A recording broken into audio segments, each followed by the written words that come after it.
Hi, welcome to my weekly video. I'm Dr. Stacy Shillington, and I hope you're doing really well today, and I'm really excited that you're joining me. This is a really special weekly video. The other day I was sitting around, I was trying to plan out what my topic was going to be for this week's video, and I really couldn't think of anything. Nothing was really popping out at me. So I put it out there to you guys. I said, what are your biggest acne questions? Hi, Olya. How are you doing? Welcome. And so I got some really great questions. Hey, Holly. Welcome. Hey, guys. It's so great to have you here. So I took all the questions that you guys gave to me from both Instagram and Facebook, and I've put them together and compiled them. And today I am going to answer your very best questions about acne. So let's get started. And the first question was asked quite a bit in a couple of different forms, and it's about hormonal acne, how to test for it, how to manage it, how to get rid of it. So I'm going to tell you how I approach hormonal acne. So I'm going to give you a little bit of history. I've been practicing for 12 years. When I first started practicing and treating acne, I had all my patients do really expensive tests on their hormones to see their levels of estrogen, progesterone, their androgen levels. I would take those test results and then I would treat based on what I was seeing in the results. Sometimes this helped, sometimes this didn't help. So, over the years, I developed a brand new approach. And instead of targeting the hormones directly, what I do now is I regulate insulin levels, I reduce inflammation in the body by healing the gut, and I support the liver. And I find when those pillars of health are put into place, the hormones naturally balance themselves out. So I no longer prescribe a lot of herbs and hormones, natural hormones that you have to take forever in order to balance your hormones. Instead, I work very deeply to balance the root causes, and that balances out your hormones. And so somebody asked, what is the best way to treat hormonal acne, especially around your period? Because I know that is one of the most common things that I see, women that break out right in the jawline area right before their period. And the best way to manage it long term is to balance your body from the inside out, as I just explained. Once you do that, and typically it takes 3 months to really balance your hormones, and that is because the follicles on your ovary take 3 months to mature.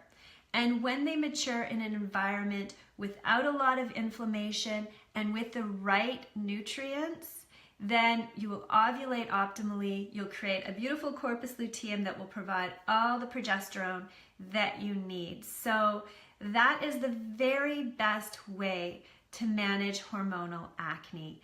And the cystic acne, I know a lot of women, part of their hormonal acne picture is the deep cysts that you get under your skin.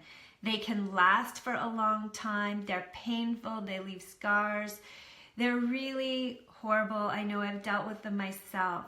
The best way to manage cystic acne, and you're going to hate when I say this, but this is the truth, is to prevent it. You want to prevent those cysts from coming up so you don't have to deal with them. So you want to get into a program that helps you balance your body naturally so those cysts don't appear anymore. Now, if you have a cyst that's coming up, you feel it, you know it's coming, what you should do is put some ice on it right away. That only works at the very beginning stages. And I do have a video about how to take care of flare-ups when they come up. So ice is one of my strategies.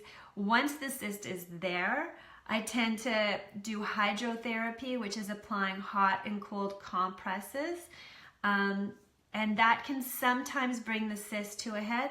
Sometimes it doesn't. Sometimes you just have to wait for the cyst to resolve. Whatever you do, do not try and squeeze it.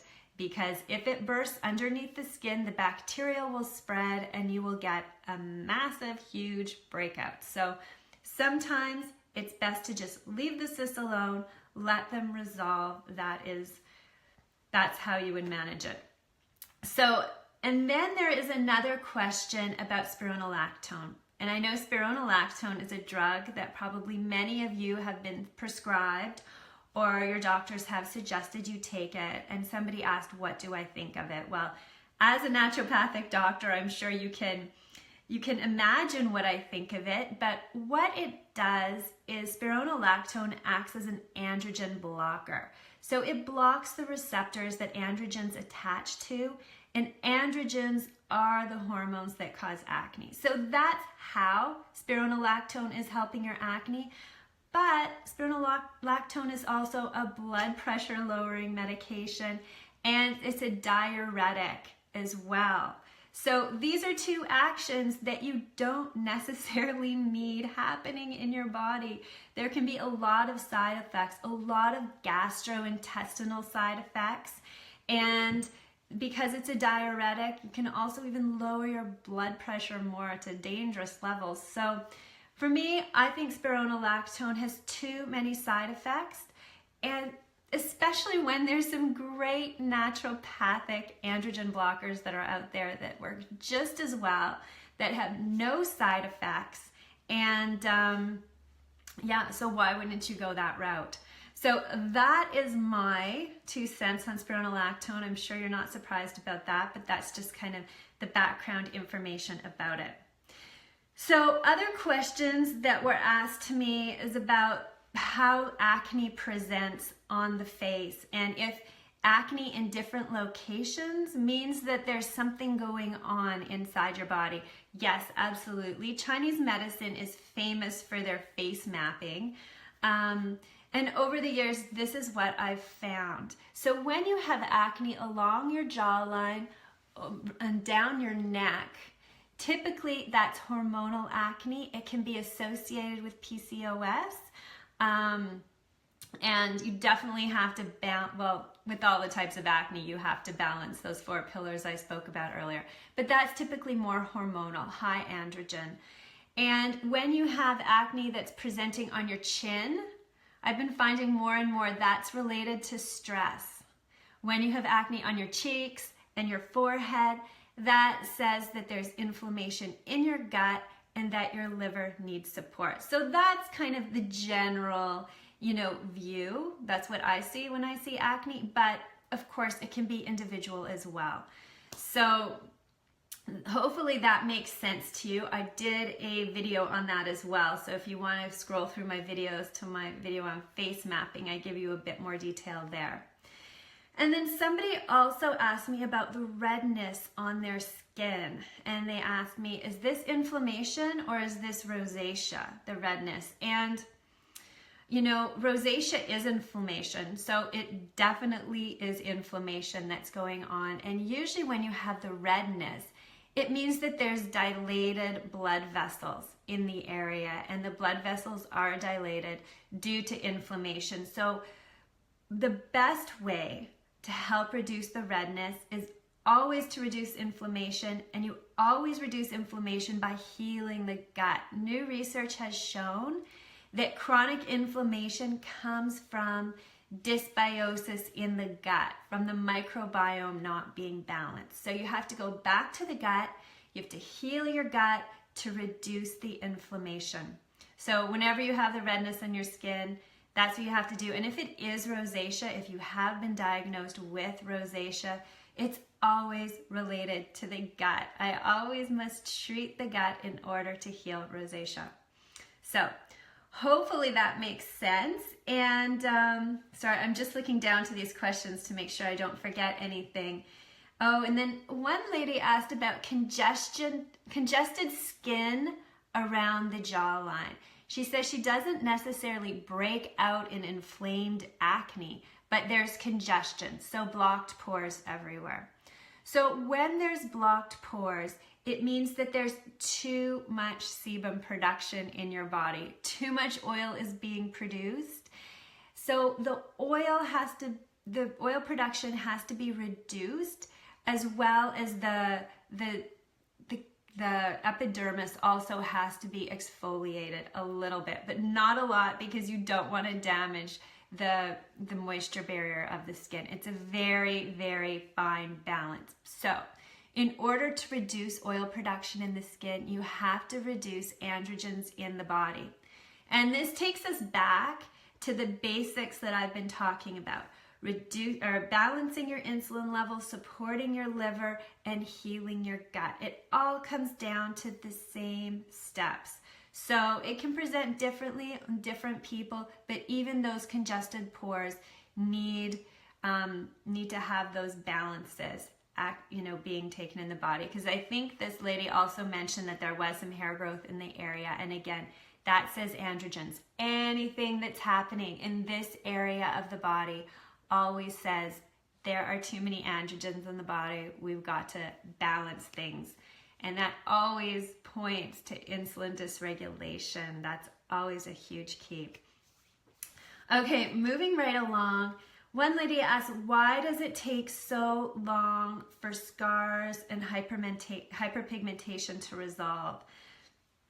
Those are both natural processes in the body. When you have hyperpigmentation, and that's an area of discoloration on your face. You may have had a blemish, it goes away and it leaves a mark, whether it's red, whether it's brown.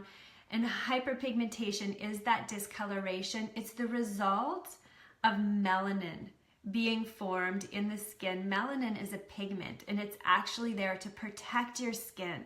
So whenever there's been inflammation, the body says, oh, we need to protect that area of the skin. So it manufactures a pigment called melanin, which sits there. And in order for the pigmentation to go away, the body has to break down that melanin. And it takes time. It just does. There are certain things you can do to help speed up the process. But even then, there's no magic pills. It takes time.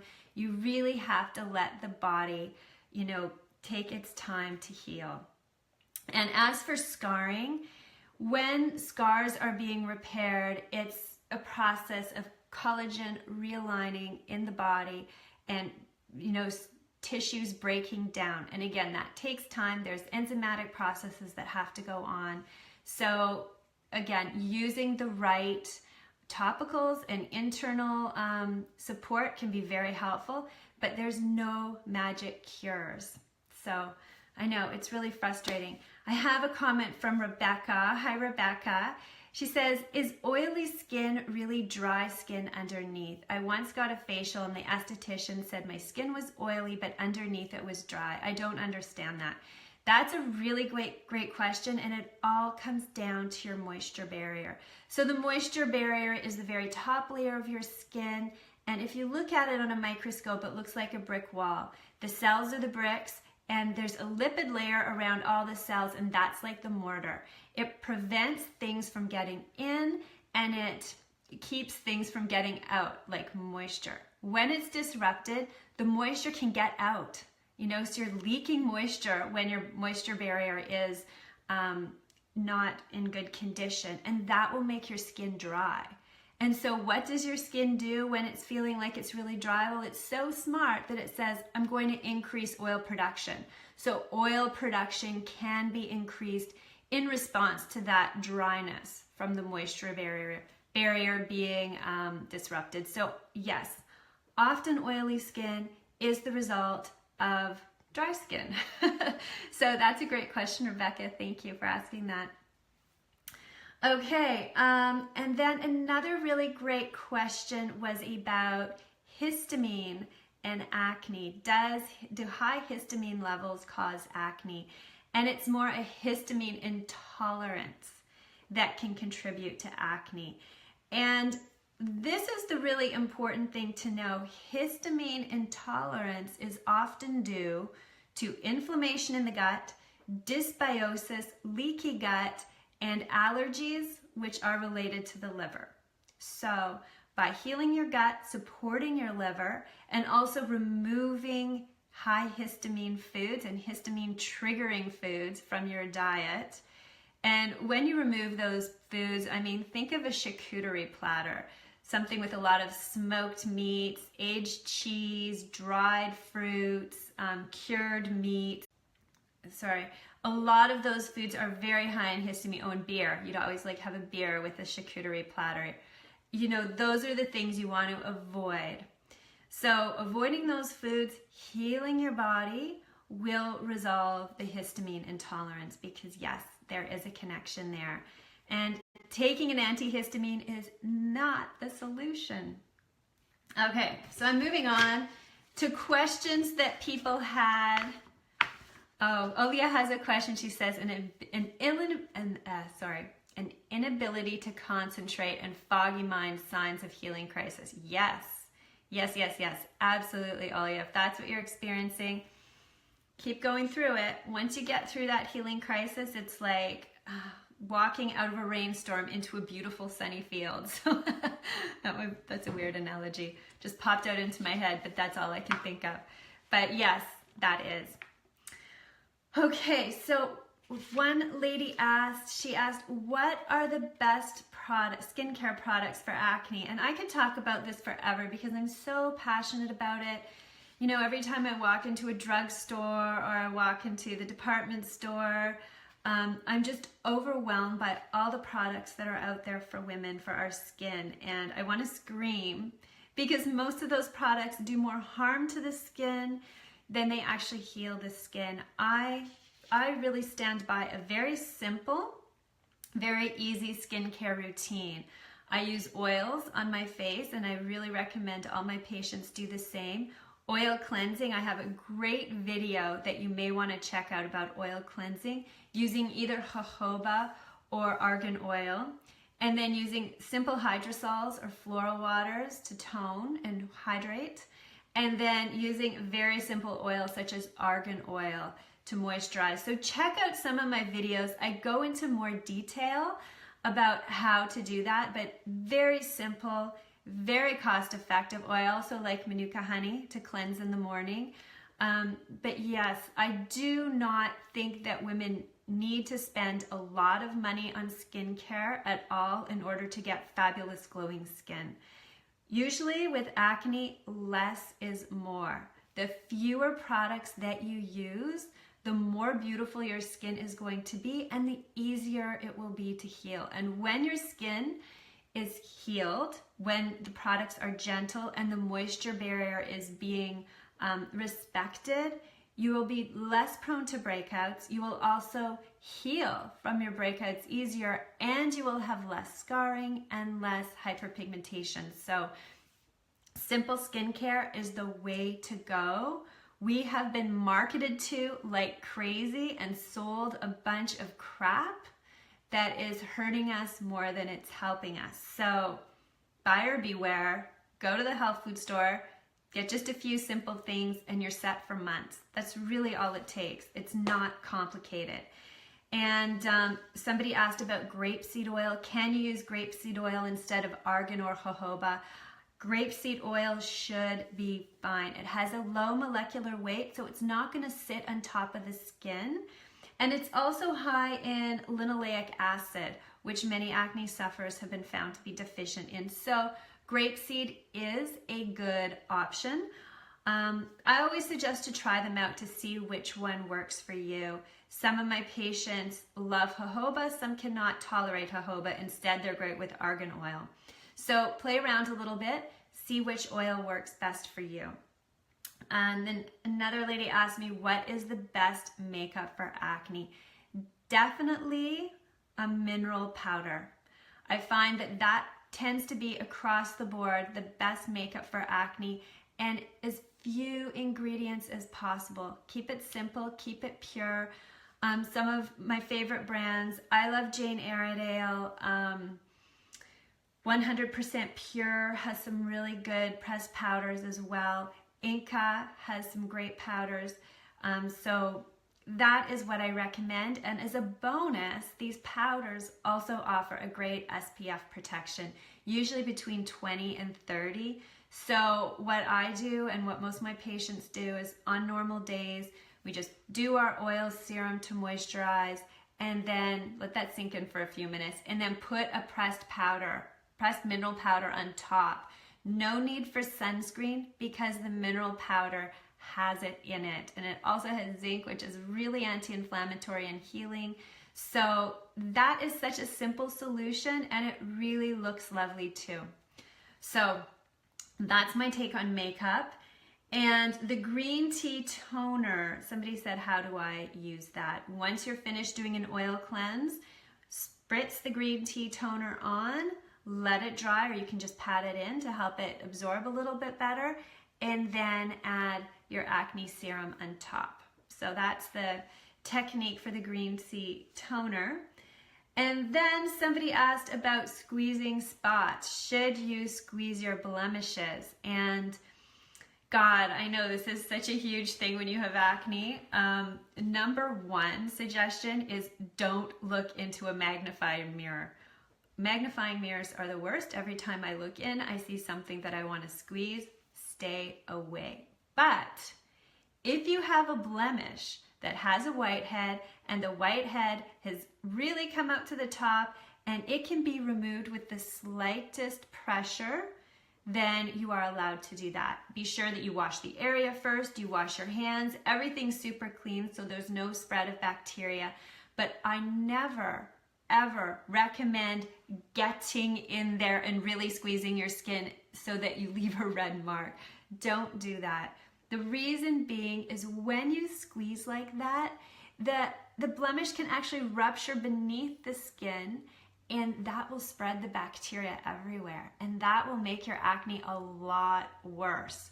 So do not squeeze your zits unless it's right at the top and you can just go boop, boop, done.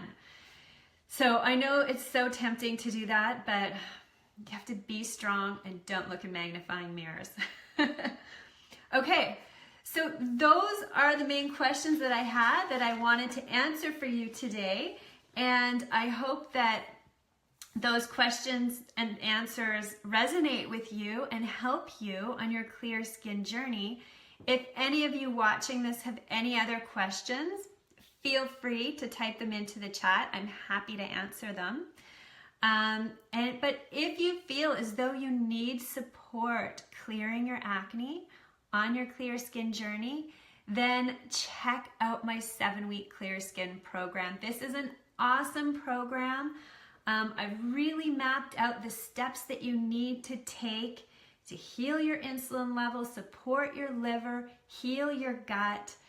And this balances your hormones, helps to quench inflammation in your body, and get rid of your acne for good. This is not like a medication where you take it for a short amount of time, and when you stop taking it, your acne comes back worse, because that's what usually happens. This is real information to teach you how to heal your acne for good. I've been treating patients for 12 years. I know how to do this, so check out my program. Okay, enough of the sales pitch. Also follow me on Facebook and Instagram because I give great skincare tips every day.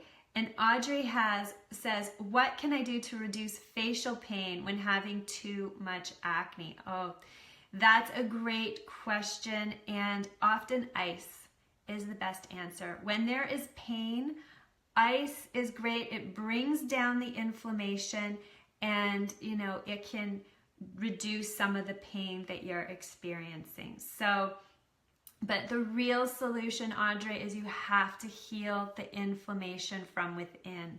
There's no other way to do it. Guys, there's no way to heal your acne for good other than from working within your body. This is the future of medicine. This is the way that acne will be treated in the future, because it's just not fair for you to live your life with acne. I totally get that because I've been there. So Audrey, try that out, see if it works. If not, check out my program, come and join us. We'd love to have you. Holly says, how do you feel about DIM? I've been taking it for a while and has helped a lot with my hormonal acne. When I forget to take it for a couple of days, I noticed I break out again. Yeah, DIM is great. It's an androgen blocker, so it works kind of like spironolactone. So it blocks the androgens, but it doesn't heal the underlying causes of acne. It doesn't reduce the inflammation. It doesn't balance the insulin levels. It doesn't support your liver. So Holly, it's a really, really, you know, it's a temporary measure. It's not a healing measure. So hopefully that answers your question. Audrey says, thank you. You are so welcome. All right. If there's any other questions out there, please let me know. And this has been really fun for me. You're welcome, Holly. It's been really fun. I love answering your questions, and I think I'm going to do this more often. So have a wonderful day. Check out my website, naturopathicbeauty.com. I'm really looking forward to helping you on your clear skin journey because life is too short to have acne. Okay, guys, have a great day. Bye.